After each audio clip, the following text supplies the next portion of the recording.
Welcome to Veterans Radio. I am Jim Faussone. I'm the officer of the deck today. We've got some great programs for you. I think you'll find very interesting. We always want to remind you can find more about Veterans Radio at its Facebook site or by going to veteransradio.net, where we're on the web 24/7. You can find a lot of our podcasts there as well. We post new ones every Tuesday, so you can get a new story, a new interview, something you didn't know before by going to veteransradio.net. And before we get started, we want to thank our sponsors.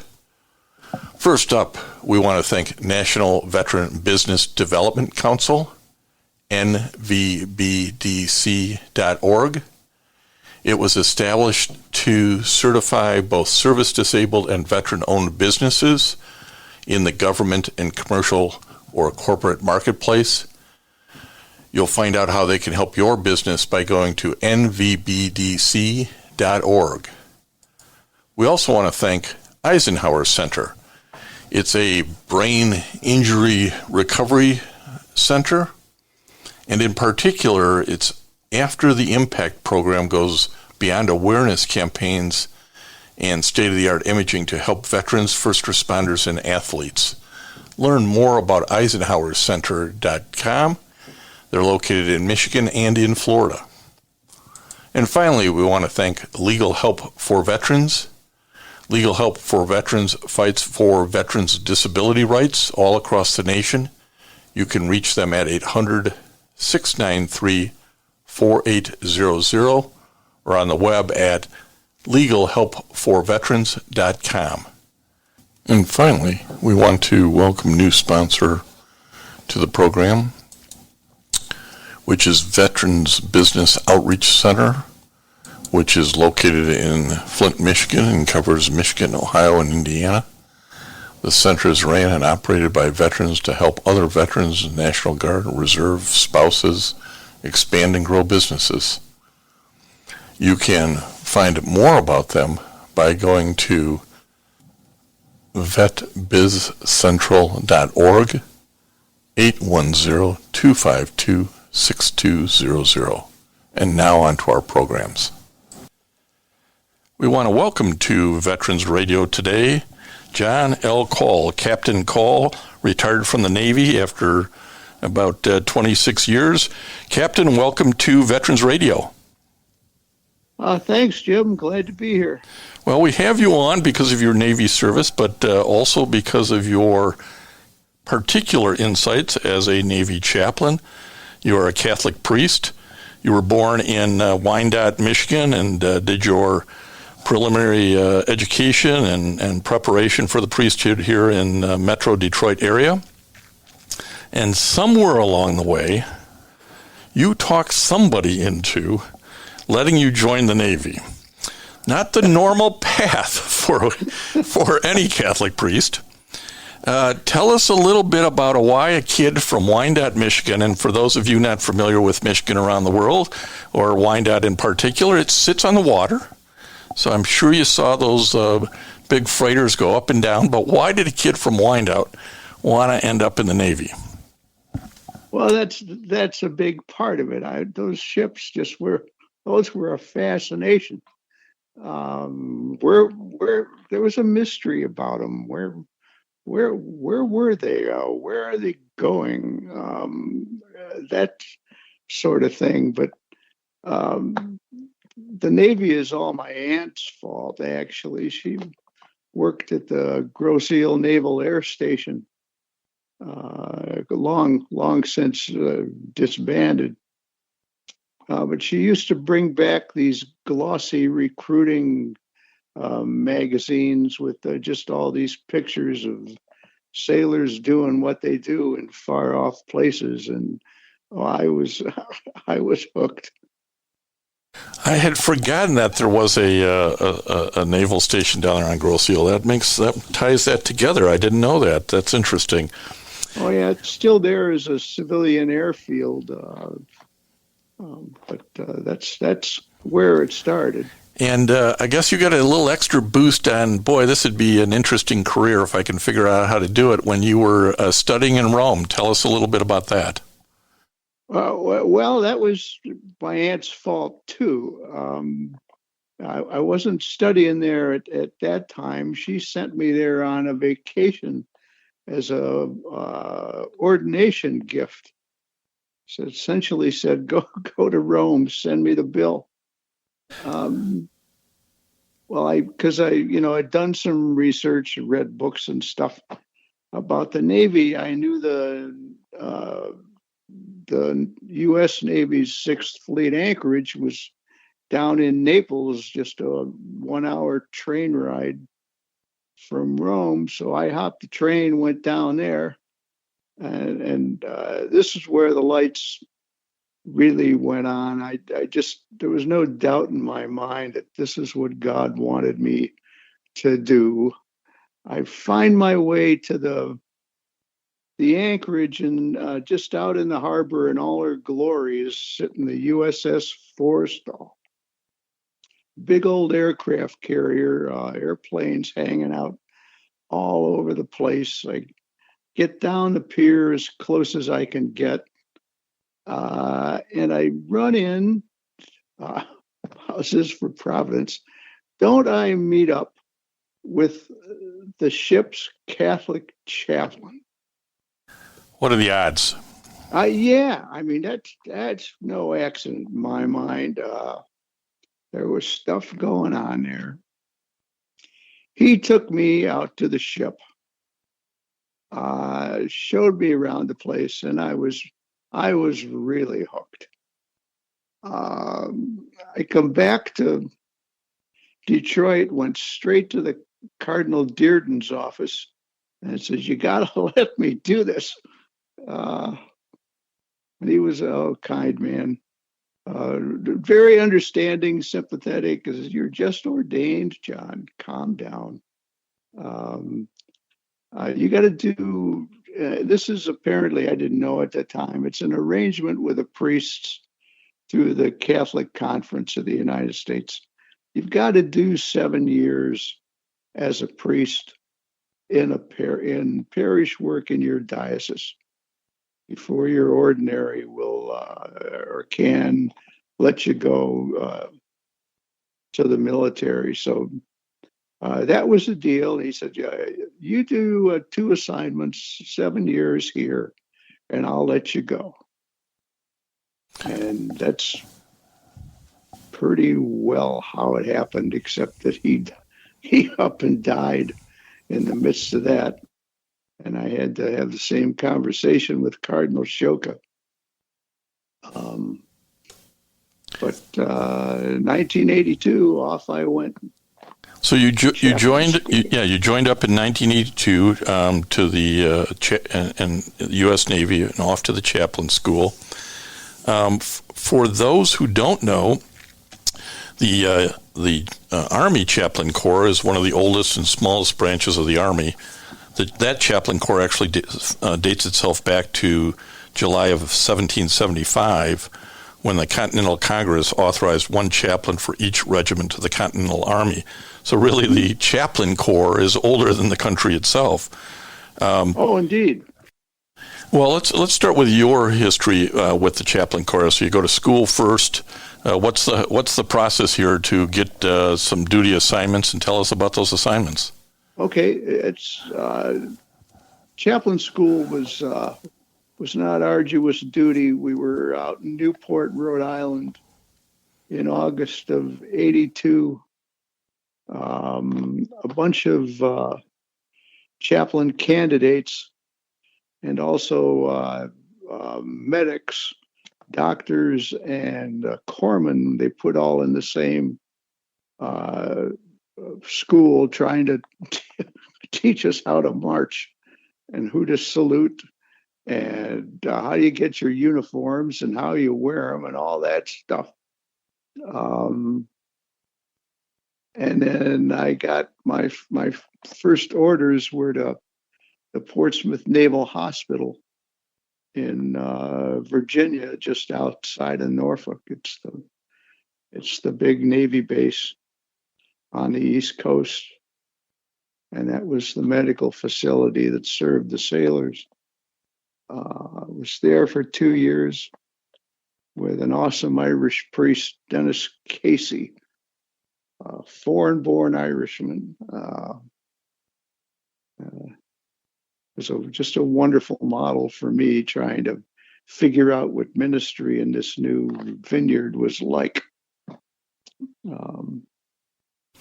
And did you have I was only there for 2 years. Yeah, that's what I was going to ask. Did you have sort of the typical military rotation where they move you every few years?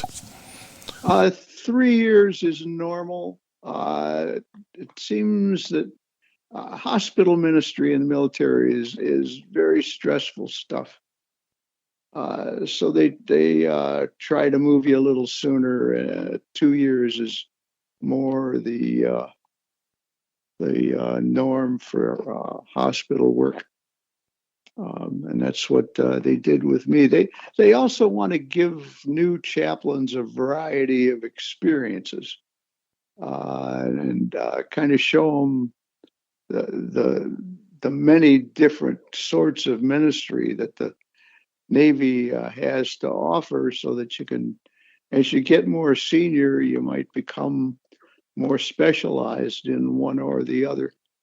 A lot of people don't know that we supply chaplains to the Coast Guard, and also the Marine Corps gets its chaplain corps, as well as doctors and corpsmen from the Navy. All the Marines are trigger pullers. All their support. They don't like to be reminded of that. Comes from the Navy. Well, you guys are just taxi drivers. You just drive them places on those big ships. But let me move you from Norfolk. Walk us through your next couple of duty assignments over this 26-year history. Okay. From the hospital, I went to Okinawa with the Marine Corps for just a year, and it was supposed to stay longer than that. But the detailer, the guy who makes assignments, wanted me to get into this exchange program with the Brits and the Royal Navy. So they pulled me out of that, and I lived in Portsmouth, England, for 2 years. The exchange program there's something like 50 or so Navy people of all descriptions, ship drivers, plane drivers, mechanics, doctors, chaplains, medics, all of that, just trade jobs with their counterparts in the Royal Navy. So I lived over there for 2 years at a hospital. That was terrific. Went from there back home to Groton, Connecticut, and a submarine group. This is kind of neat for the Catholic side of the house. There's an admiral there who insisted on having a Catholic priest on his staff. Normally, we didn't put the priest as junior as me. I'm just a lieutenant commander now. Normally, it's all captains on an admiral's staff. But he wanted a priest, and I was available coming off the exchange program. So they put me on his staff in Groton. I was there 2.5 years. Admiral Hooley was a serious Catholic, daily mass goer, along with his wife, Judy, wonderful people. So there's that kind of demand for Catholic priests among the hierarchy is just very, very heartwarming, uplifting. Went from there to my first aircraft carrier, the John F. Kennedy, and we immediately went off to Desert Shield, Desert Storm in 91. A wonderful place for a priest. to be. Again, some very important Catholic believing officers on that ship.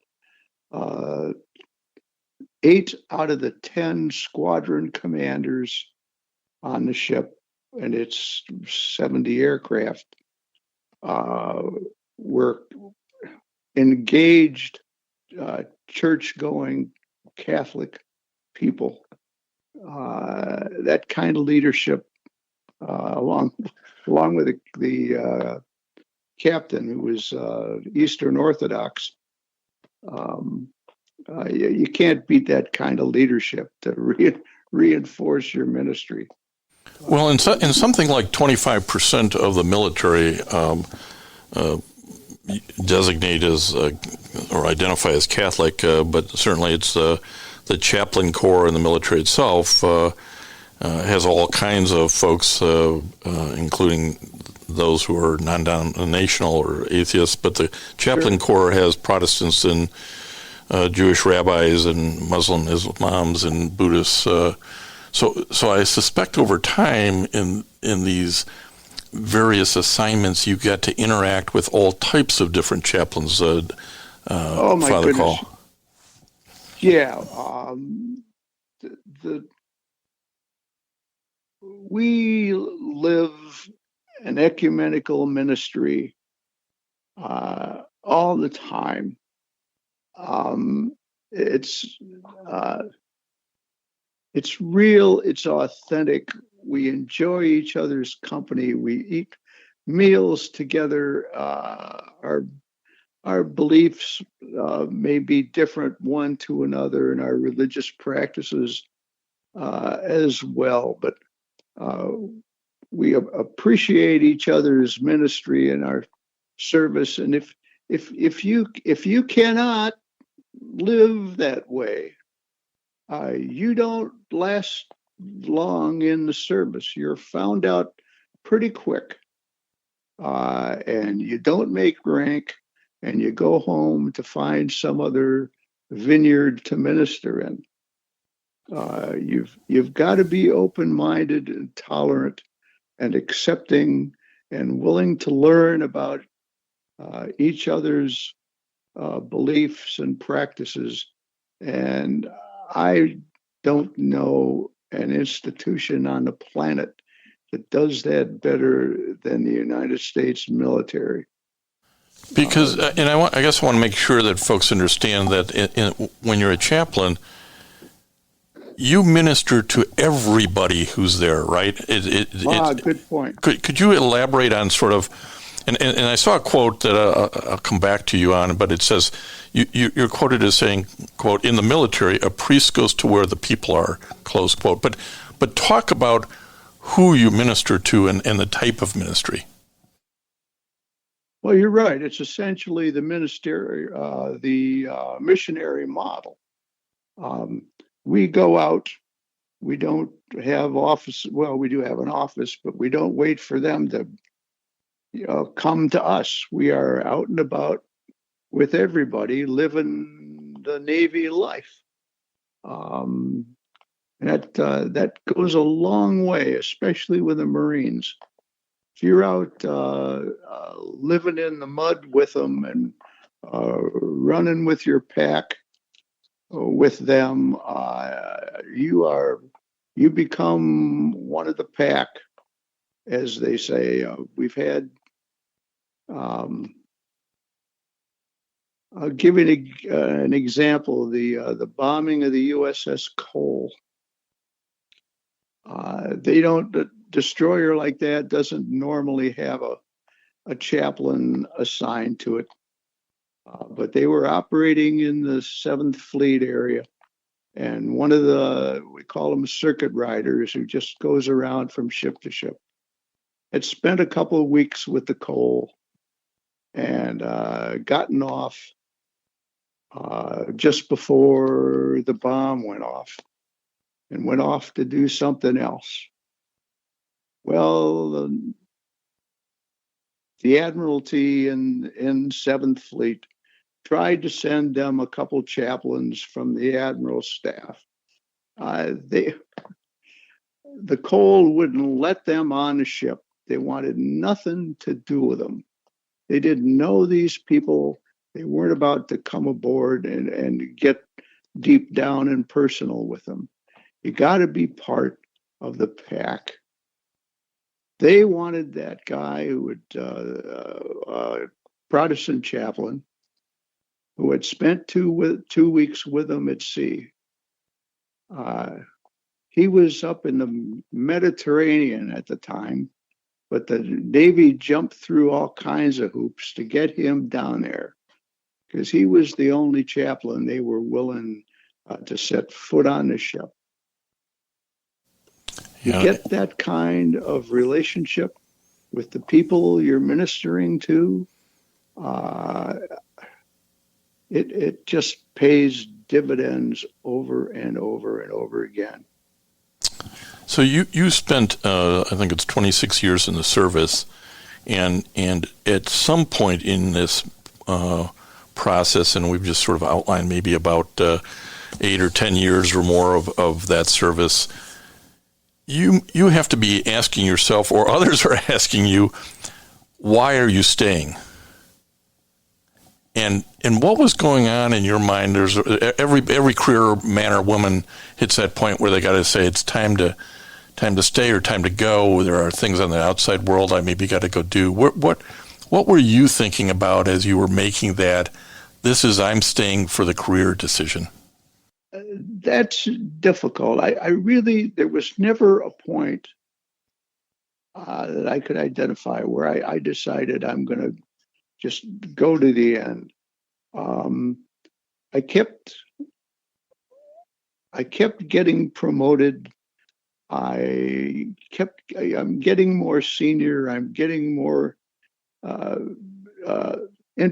fascinating jobs where I've got some authority and I can do some things. I can mentor some people. I can and teach the chaplains coming up behind me, and I enjoyed that very much. I know you really enjoyed your time with the Marines. Now, I've had a chance to have some meals with Father Kaul, and while he's a Navy chaplain, he's always defending the honor of the Marines. And I think maybe did you close out your career at Camp Lejeune before retirement? Was that the last duty assignment? Almost did. I had 2 assignments there on 2 different general staffs, the 2nd Division and then the 2nd Marine Expeditionary Force. Again, I got the first job as that other one I mentioned because Admiral Buck Emile Bedard, a French Catholic, demanded a Catholic priest on his staff. And I happened to be, see if I can make a short story long. I was at Bethesda Naval Hospital at the time, the day my name showed up on the captain's promotion list. Father Fred Elkin, that afternoon, he was the detailer, calls me and says, "John, how fast can you get to Camp Lejeune?" This general was jumping up and down and throwing things about why he didn't have his Catholic priest yet. So as soon as I got senior enough to qualify for the job, they sent me off there. And 2 months later, I'm in the deserts of Turkey with a battalion of the 2nd Marine Division. It was sensational. Well, that's how you have to look at these opportunities that just sort of arise, is go, well, I wasn't expecting this, but isn't this interesting? Yeah. Well, I want to cover a couple of more things. We could obviously talk the whole time just on these interesting career opportunities in the chaplain corps, but let me speed forward a little bit. You retire from active duty in 2008. You stay on as a civilian contractor priest until 2011, and then you spend a number of years on the staff of the Archbishop, who's in charge of the Archdiocese for the military services. And ultimately, by about 2017, you said, "Okay, I've done my service here. I'm heading back to the Metro Detroit area." I sped that up because I want you to talk about, and I don't think today many people realize that the chaplain corps isn't as robustly staffed as may be needed with all the deployments and the up-tempo and the use of contract chaplains. Can you talk to us a little bit about that aspect? Oh, sure. When I joined the Navy in 1982, the Navy had 220 priests. Today, this morning, we have 39. So in the course of that time, like every other diocese, the Navy has taken its hits in terms of the dearth of priests.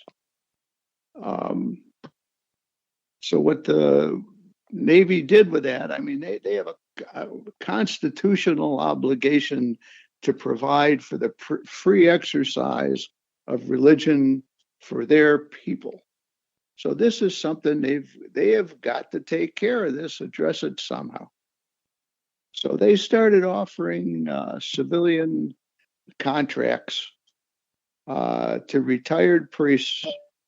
Well, not necessarily retired priests, but those were the only ones we could get, or who the respective bishops would let go, to cover the bases in the United States, so that the priests that we have could be sent to the Marine Corps, to the ships at sea, and to bases overseas. And that's where all our active duty priests are today. There are none in the continental United States.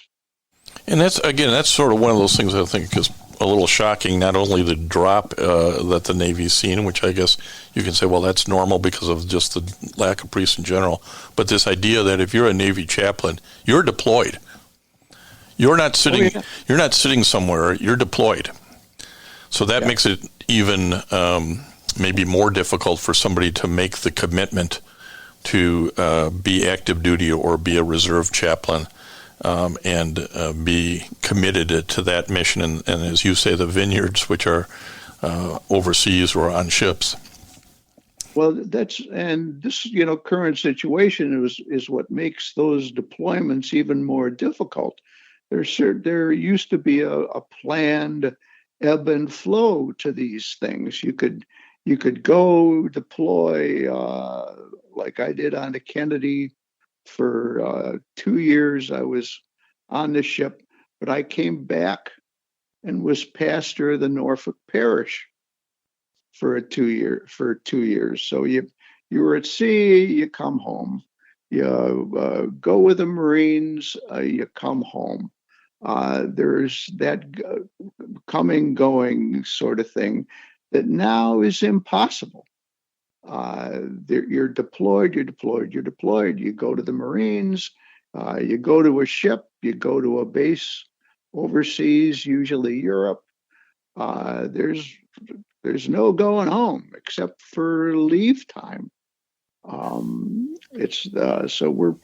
we're like many dioceses now, we're burning out the priests that we've got. Turn to these civilian contractors and to fill the gap.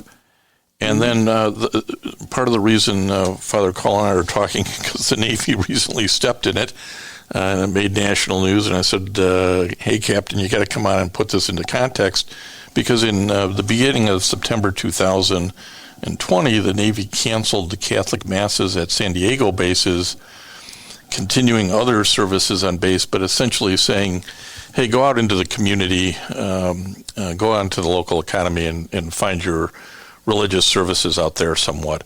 So explain this controversy and the outcome of it as it brewed for about a month. Yeah. Well, it wasn't, fortunately, it wasn't the Navy, big Navy, that decided to do this. It was just the region of the Navy Southwest. It encompasses most of the California bases, and certainly San Diego, a very, very large naval base with a huge Catholic population and a large Catholic congregation at I think 3 different chapels, all served by a contract priest who now was just going to be let go. This was a decision of an admiral who, in my opinion, out there got way ahead of his headlights. He didn't seem to think big Navy would be interested, or the Department of Defense wouldn't come down on top of him. Bad idea.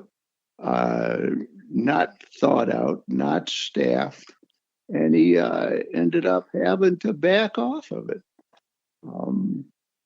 And this all played out in the Military Times and national papers, and this is not anybody who's served knows if you're on the front page of the paper, it's not good for your career. So we'll just leave that hanging there. But let me ask you to comment about who I believe is a friend of yours, and that's the Archbishop of the Archdiocese for the Military Services. And this will sort of bring us to an end, but I think it's important for you to, with your unique experience, because you were on his staff for a number of years, talk about the Archbishop and talk about this particular Archdiocese. Archbishop Timothy Broglio, like the priests that he shepherds, is borrowed from someplace else. He was a priest, a bishop from Cleveland, who spent most of his time doing diplomatic work for the Secretary of State office in the Vatican. He speaks 5 languages fluently, and I suppose they thought, with all the traveling involved in keeping up with the troops that he does, that language skill would certainly be of use. And I've served now for, I believe, 4 different military archbishops, and there is none who has been more on the road than he has. Without fail, Christmas and Easter, Thanksgiving times, you can find him where the conflicts are. He's in Kuwait, he's in Afghanistan, he's in Iraq, and stops other places while getting to and from there. The office has a heck of a time keeping track of him. His poor secretary, he is literally gone 2/3 of the time. He's just not in the office. Well, again, from a military perspective, you want your general, you want your commander out with the troops, and it's clear that he's taken that message to heart, hasn't he? Exactly. He models the military ministry as well as anybody, without any military experience himself. And that originally concerned us when he came aboard, but right away he was smart enough to surround himself on the staff with a priest from the Air Force, a priest from the Navy, a priest from the Army, who could keep him from making huge mistakes. There's another parallel I want to draw, which is, the military services have troubles at time recruiting, certainly recruiting a diverse population, and we have a lot of talk about the great opportunities the service can provide to certain citizens of the United States if they get in there and seize them. And I wonder, they're always working at what different recruiting approaches in different communities, and I wonder how do you solve the chaplain problem from a recruiting end in light of what's going on in different communities? Is there an answer to the Catholic priest shortage in the military, in the Navy in particular, with those shocking numbers? We don't have a seminary. We don't make our own priests, the military. We borrow everybody else's. We depend on the good-hearted generosity of archbishops and bishops in the United States to loan us their priests. Most of them are very happy to do that. There are others who are just strictly against the military and don't even want to hear about it. So we leave them alone. But we have a vocations director on the Archbishop's staff who is constantly in touch with the clergy offices of the diocese, encouraging young people to think about the military as at least part of their priestly service. They don't need to think of it as a career necessarily. You can go in for 3 years, 6 years, come home, and that way the Archbishop is not concerned about losing you entirely for the rest of your priestly career and retiring from active duty, and he never sees you again. That is one of their principal concerns in loaning priests to the military archdiocese. So we are totally dependent on their goodwill, and with the demand for priests being what it is in the diocese, it's very difficult for them to just offer up another one. Sure. When they have priests. We have parishes with no priests. Yeah, no, this is a wider shortage of religious men and women. Captain Kaul, I appreciate you I kept you longer than I said I would. We didn't cover all the ground I hoped we had.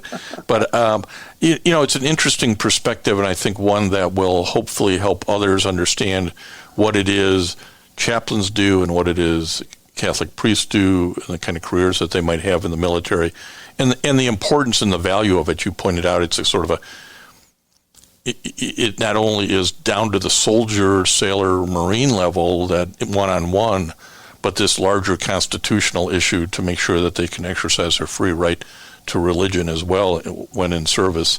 And so I think it's something we should all think about to make sure that we have the military that we want to have, one that can be grounded in God and country and ethics, and get counseling and get help when it's needed. And all of those things are part of what you deliver as a chaplain over the 26-year career. So thank you for your service, Captain, and thank you for spending some time with Veterans Radio today. Thanks very much, Jim. I enjoyed it. And I want to thank everybody for listening to Veterans Radio today. I am Jim Faussone. It's been a pleasure to be your host. I'm a veterans disability lawyer at Legal Help for Veterans, and you can reach us at 800-693-4800 or legalhelpforveterans.com on the web. You can follow Veterans Radio on Facebook and listen to its podcasts and internet radio shows by going to veteransradio.net. And until next time, you are dismissed. If you have a VA claim denied by the Board of Veterans' Appeals, contact Legal Help for Veterans at 1-800-693-4800. They're experts in handling cases before the U.S. Court of Appeals for Veterans Claims. Their number again, 1-800-693-4800. Veterans Radio needs you. If you like our shows that are informative, surprising stories, and relevant information on what's happening at the VA and the military, we'd like your support. Individual support of $5 to $50 a month, or corporate sponsorship of $1,000 to $10,000 would be welcomed. You can go to veteransradio.net, click on the sponsorship or support tab, pay online, and keep Veterans Radio on the air.